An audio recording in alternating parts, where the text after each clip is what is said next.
Hey, name's Montreal.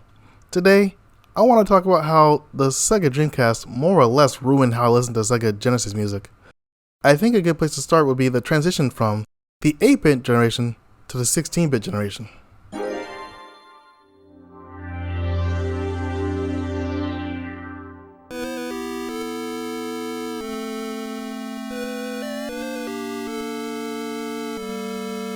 For those that are unaware, 8-bit refers to the amount of information this generation of consoles processors could send and receive at a time. The most famous of this generation being the Nintendo Entertainment System, or the NES. Composers this generation had to work with a small sound chip called the 2803. It had a total of 5 channels with which to make a multitude of different sounds from. Enter the 16-bit era. It was an interesting time for composition as the two biggest consoles had two completely different ways of making sound. The SNES or Super Nintendo had its own audio subsystem called the Nintendo SSMP, made entirely separate from the Super Nintendo's processor. This subsystem was sample-based, giving composers the more orchestral sound they wanted. The Sega Genesis, on the other hand, would use a sound chip, much like the NES. The Yamaha YM2612 would give the composer 6 frequency modulation, or FM, channels to use as opposed to the NES's 5 mono channels. The sound chip would also have a more twangier, harder hitting sound than the NES as well. The difference in how these two consoles produce sound would see rather interesting results for non-exclusive titles. Take Earthworm Jim for example. Listen to the differences in this part of the first level.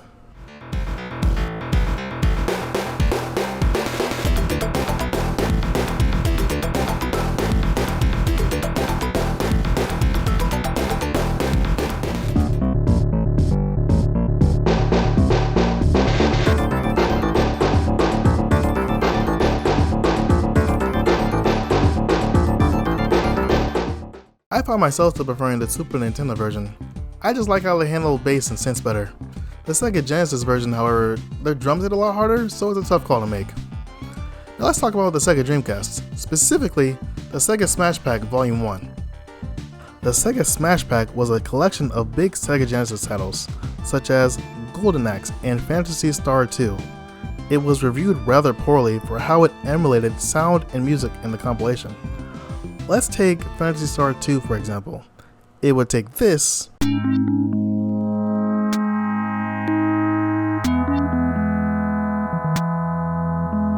and transform it into this.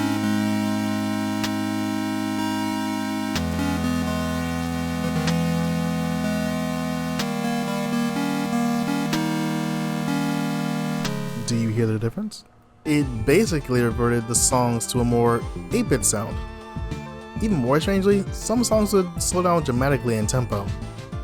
Some songs would barely work at all, like Golden Axe.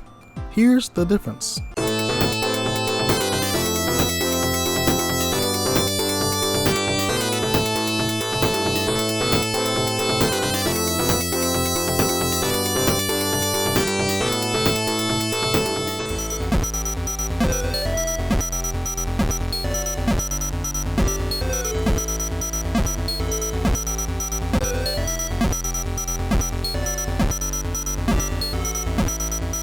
Quite terrible.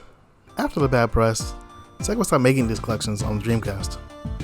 Models, however, would use the Sega Smash Pack as a base to make every Sega Genesis game available. Quite a big upgrade. My dad would also use this collection. It was pretty great for our siblings. We had so many Genesis games to choose from. It was amazing and would in no way, shape, or form ruin how I listen to Sega Genesis music. No, it's terrible. I hate it so much. We didn't have a Sega Genesis growing up, so we had nothing to compare it to. So this was it for us. This was our childhood. Imagine my surprise when I played Phantasy Star 4 on PC and it sounded completely different than what I played growing up.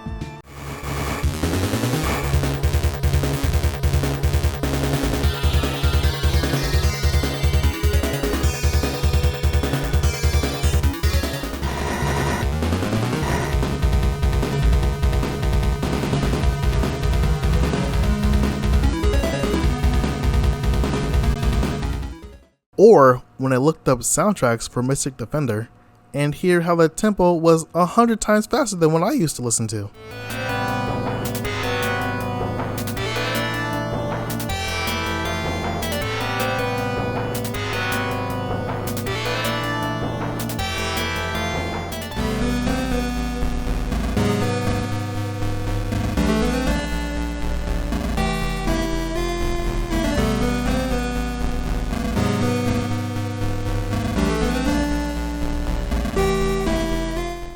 And that's more or less the story of how the Sega Smash Pack molded how I listen to Sega Genesis music. I hope you enjoyed. I thought it was a rather interesting story to tell. Now if you excuse me, I'm going to go play a Sega Genesis emulator on my Sega Dreamcast emulator. Great, right?